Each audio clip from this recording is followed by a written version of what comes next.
अब मैं चाहूंगी कि इधर से सभी साथ दे रहे हैं, इधर से कम सब तालियां। इतनी प्यारी स्माइल है तो शायरी तो बनती है ना।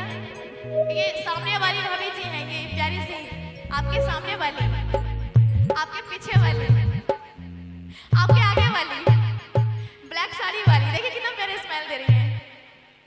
तो भाभी जी मैं चाहूंगी तालियों का साथ तो बनता है ना, बनता है कि नहीं तालियों का साथ, बनता है ना। और इतने प्यारे सारे लोग दिख रहे हैं, इतना प्यारा स्माइल है, बहुत खुशी हो रही है, हमें बहुत दिल खुश हो जाता है ऐसे ऑडियंस सुनते हैं तो प्लीज तालियों के साथ देंगे। अरे छोड़ा मत, जादू जो ना जाने